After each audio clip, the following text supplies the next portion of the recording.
ఇది చూసారు గదా! సంతోషించాలే వెళ్ళి కాస్త బాధ నటించు. ఎలాగో నీ బతుకు నటనే, నీ జీవితము నటనేగా అనేది ఒక కుర్రోడు చాలా ఇదిగా వేమూరి రాధాకృష్ణ ఆంధ్రజ్యోతి ఏబిఎన్ సంస్థల ఎండీ. మన యెల్లో మీడియాకి అనధికార గుత్తాధిపత్యం వహించే ఒకానొక అధ్యక్షుడిగా పేరుందాయనకి. ఈయన ఈరోజు ఎలాంటి యాక్టివ్ పార్ట్ ఎలాంటి యాక్టివ్ పార్ట్‌ని తీసుకోబోతున్నాడు? ఈయన మీద ఇప్పటివరకున్న ఆరోపణలేంటి? ఇప్పటివరకు ఈయన అసలు ఎలాంటి పాత్ర పోషించబోతున్నాడు? ఈయనకి, రామోజీరావుకి, చంద్రబాబుకి ఉన్న అనుబంధ సంబంధ బాంధవ్యాలేంటి అని జూస్తే, మీకు రామోజీరావుకి ఒక స్టూడెంటు ఒక క్వెషనేసాడు. ఈయన జూసి. రాధాకృష్ణ గారు జర్నలిజంలో ఫస్టు అవినీతి ప్రవేశపెట్టింది మీరే అంట కదా! అక్కడ ఆ రోజుల్లో వైస్‌రాయ్ హోటల్‌లో 10 మందుంటే 100 మంది ఆయన వెనకున్నారని ఈనాడులో వార్తలేయించినోళ్ళంట కదా మీరు. అని జెప్పి ఒక క్వెషన్ డైరెక్ట్‌గా ఈయన్ని ఒక స్టూడెంటు అడిగారు. ఇప్పుడు మీకంత డబ్బు ఒక సాధారణ జర్నలిస్ట్‌గా ఉన్న మీకు ఒక టీవీ ఛానెల్ పెట్టేంత డబ్బు ఎక్కడిది అనే కోణంలో గూడా అడగడం జరిగింది. ఆ పరిస్థితుల్లో ఇదంతా నేను లేనిదేం చెప్పట్లా. ఆయన అడిగిన ప్రశ్నని నేను ఆధారం చేసుకొని మాట్లాడుతున్నా. దీన్ని బట్టి ఆయన అసలు ఛానెల్ ఎంత పెడతారు? ఎలా పెడతారో తెలుసా నీకు? మీకు కావాలంటే యూట్యూబ్‌లో ఉంటదది. ఆ సంవాదం. అలాంటి కండిషన్‌లో ఈ రోజున ఈయన ఇప్పటికి చాలా సలహా సూచనలు. అలిపిరి బ్లాస్టింగ్ జరిగాక, ఆ బ్లాస్టింగ్ జరిగిన సందర్భంలో ముందస్తు ఎన్నికలకి వెళ్ళమని సూచించింది రాధాకృష్ణ అని అంటారు. ఆ తర్వాత పీకే లాంటి వాళ్ళని చేరదీసి కొద్దిగా స్ట్రాటజిస్ట్‌గా మనం వర్క్ చేసుకుందామన్న ఆలోచనతో ఉన్న ఒకానొక చంద్రబాబుని లేదు వాడికెందుకు వందల వందల కోట్లు ఇవ్వడము. పసుపు కుంకుమ పేరు మీద జనాల డబ్బు జనానికే ఇస్తే అయిపోద్ది గదా! అనే కోణంలో సలహా సూచనలు ఇచ్చింది గూడా రాధాకృష్ణేనంటాడు. ఆ తర్వాత రాధాకృష్ణ యెల్లో మీడియా ఇప్పుడు రామోజీరావు అనేవాడు ఒక రకమైన స్ట్రాంగ్ బిల్డప్ ఇస్తే, రాధాకృష్ణ ఇంకో రకమైన స్ట్రాంగ్ బిల్డప్ ఇచ్చాడు. ఈ రోజున మీకు ఉండవల్లి అరుణ్ కుమార్ అనేవాడు రామోజీరావు, రాధాకృష్ణ ఒకే సామాజిక వర్గం కదా! మరి రాధాకృష్ణ ఎందుకు రామోజీని అంత భయంకరంగా నెగెటివ్‌గా కామెంట్ జేస్తాడు? వీళ్ళిద్దరికీ ఉన్న వివాహేతర సంబంధాలేంటి? లేపోతే వీళ్ళిద్దరికి మధ్య ఉన్న పత్రికేతర సంబంధాలేంటి? అసలు ఏంటి వీళ్ళిద్దరు కొట్టుకుంటారు? రామోజీ అంటే ఎగిరి పడతాడు రాధాకృష్ణ ఎందుకని ఒక ఇంటర్వ్యూలో అడిగిన పరిస్థితులున్నాయి. ఈ కండిషన్‌లో ఫస్ట్ ఏంటంటే నేను విన్న ఒక కథనం ఈయనకి, రామోజీరావుకి ఉన్న సంబంధం ఏంటంటే, రామోజీరావు అనేవాడు ఒకానొక సమయంలో రామోజీ ఫిల్మ్ సిటీ కట్టి, దాని యొక్క రూ. 1 వడ్డీ గూడా రాని పరిస్థితుల్లో నేను విన్నా. వీళ్ళ సామాజిక వర్గం వాళ్ళు చెప్పిన మాటే విన్నాను నేను. నేనేం ప్రత్యేకించి నాకేం తెలీదు. వాళ్ళు చెప్పగా ఇన్నా.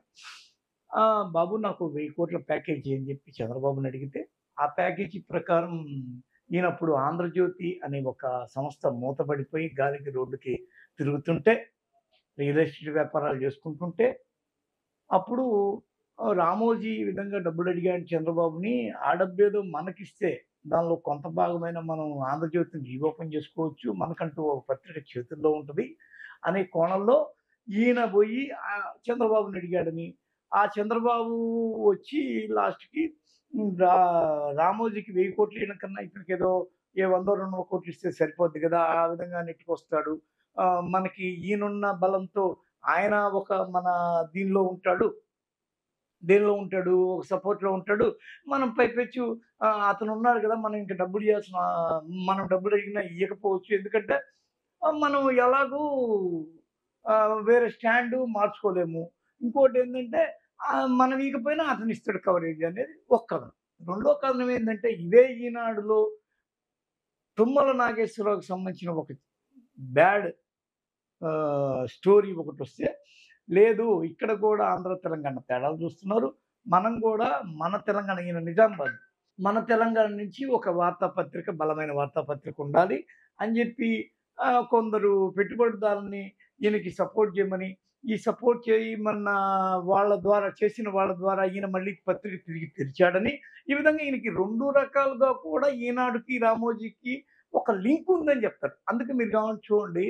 రెండో కథనం నిజమే నిజమేమో అన్నట్టుగా ఈ మధ్య కాలంలో తరచు తెలంగాణలో రేవంత్ రెడ్డి ప్రభుత్వం ఏర్పడ్డాక ప్రతిరోజు తుమ్మల నాగేశ్వరరావుకి సంబంధించిన ఒక వార్త వస్తది. అంటే ఏంది కవరేజ్ ఆయనకే ప్రత్యేకం ఏందంటే, అసలు ఆయన ఇగో హర్ట్ అవ్వడం ద్వారా రామోజీ, రాధాకృష్ణ మధ్య ఒక చిన్న వైరలరీ అక్కడి నుంచి మొదలైంది. అసలు ఫస్ట్ ఈయన చంద్రబాబుని ఆశ్రయించకుండా డైరెక్ట్‌గా వైఎస్ఆర్‌ని ఆశ్రయించాడని, ఈయన పవర్ ప్రాజెక్ట్ ఏదో ఆయన ఆపేశాడని, కేవీపీ సలహా సూచనలతో అని ఇంకో మాట. అప్పటినుంచి ఈయన మనం ఎలాగూ మన సామాజిక వర్గం ప్రకారం చంద్రబాబు సామాజిక వర్గం కాబట్టి ఆయన వైపు ఉండడమే మనకు కరెక్టు. మనం అక్కడే ఆదరణ దొరుకుద్దని మళ్ళీ తిరిగి ఇటొచ్చాడని, దాన్ని ఈయన చెప్పడంలో భాగంగా నేను ప్రతిపక్షంగానే ఉంటాను. ప్రతి అధికార పక్షం మీద నేను ఈ విధంగా తప్పొప్పులు లెక్కిస్తూ ఉంటానని ఈయన చెప్పడము. ఇవన్నీ జరిగాయి, జరుగుతున్నాయి, జరుగుతూ వచ్చాయి. ఇలా రామోజీకి, రాధాకృష్ణకి తెలియని ఒక అవినాభావ సంబంధం. అది ఇష్టముండి లేక రకరకాలుగా ఉంది అనేది ఒక సబ్జెక్ట్. అయితే ఇప్పుడు కొత్త పాయింట్ ఏంటంటే, అసలు ప్రాబ్లమ్ ఈయన ఈ మొత్తం వ్యవహారాన్ని నెత్తికెక్కించుకొని, ఆ వ్యవహారం మొత్తాన్ని ఈయన హ్యాండిల్ చేయగలడా? ఎవరు? రాధాకృష్ణ. ఇప్పుడు యెల్లో మీడియా అంటే ఒక రామోజీ, ఒక రాధాకృష్ణ 2 కళ్ళు, 2 కాళ్ళు, 2 చేతులు ఎవ్రీథింగ్ వాళ్ళు. వాళ్ళు ఇప్పుడు ఒక కాలు, ఒక చెయ్యి కొట్టేసినంత పని అయిన సందర్భంలో ఈయన మొత్తాన్ని ఎలా బేర్ చేస్తాడు? ఎందుకు కొందరు ఈ విధంగా కామెంట్లు పెడుతున్నారు. సంతోషించాలంటే మొత్తం గుత్తాధిపత్యం నాకు లభించేసింది అనే కోణంలో వాళ్ళేమన్నా అనుకుంటున్నారా? సార్ చెప్పండి. ప్రతి దాని మీద ఏం కామెంట్ చేస్తాం. కామెంట్ అని కాదు. ఇప్పుడు రామోజీ, రాధాకృష్ణ 2 ఓకే. ఇప్పుడు ఈ టైంలో మనం కామెంట్ చేయకూడదు. ఆ!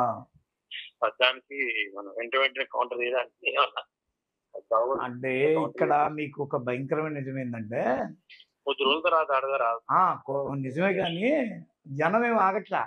ఆగడు కార్యకర్తలు మనం కూడా లైవ్‌ల్లో ఒక దరిద్రం వదిలింది అది ఇది చాలా ఘోరమైన కామెంట్లు పెడుతున్నారు. మీరన్న మాటలు నిజమే. కానీ జనమంతా పిచ్చెక్కిపోయి ఏది పడితే అది కామెంట్ పెడుతున్నారు. నేను అవన్నీ రికార్డ్ చేసి పెట్టా. ఎందుకు అంటే వాళ్ళు ఆగట్లే. ఇప్పుడు చూడండి, ఈనాడు కంపెనీని ఓనర్స్ దగ్గర నుంచి గన్ చూపించి లాక్కున్న విషయం చెప్పరా? రామోజీ ఫిల్మ్ సిటీకి 1000 ఎకరాలు భూములు కబ్జా చేసింది చెప్పరా? ఈనాడు ఆఫీసు, ల్యాండ్స్ ఇట్లా. అంటే డైరెక్ట్‌గా పెట్టేస్తున్నారు కామెంట్లు. ఇంకా ఘోరం చూడండి. తెలుగు పీపుల్స్ టీవీ అంట అది. Next CBN God is great అంట. ఇంకొకటి చూపిస్తాను మీకు చూడండి. అంటే జనము ఆ విధంగా రెచ్చిపోతున్నారు. మనము ఎంత కంట్రోల్ చేసుకున్నాం చూడండి. ఒకడు పెట్టాడు, దరిద్రం పోయినందుకు ధన్యవాదాలు, అక్రమాస్తులు కూడా తోడుకొని పోతున్నాడా అని. ఓకే. మన సంపాదక మిత్రుడు, పాత్రికేయ సహచరుడు మనల్ని ఈ విషయంలో కామెంట్ చేయడానికి నేను నిరాకరిస్తున్నానని అనడం. కానీ జనం ఇక్కడక్కడ ఆగట్లేదు. చూడండి వరసగా ఉంటుంది చూడండి. ఏం పట్టుకుపోయావురా? ఏపీకి పట్టిన సగం దరిద్రం పోయింది. ఇంకో సగం పోవాలి అంటూ చాలా ఘోరమైన కామెంటింగ్. ఇది ఒక సమయం, సందర్భం కాదు. సోషల్ మీడియా విస్తృతంగా ఉండడంతో యూట్యూబ్ లాంటి వాటిలో చూడండి రకరకాలుగా పాపం పండింది చూడండి ఇట్లా నీచుడు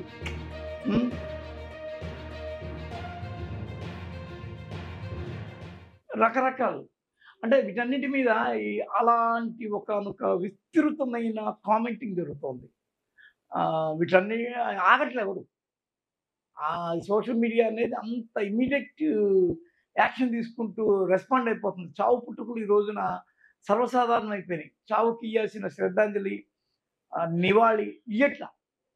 ఎవరి పాటికి వాళ్ళు రెచ్చిపోయి కామెంట్లు చేసేసుకుంటున్నారు.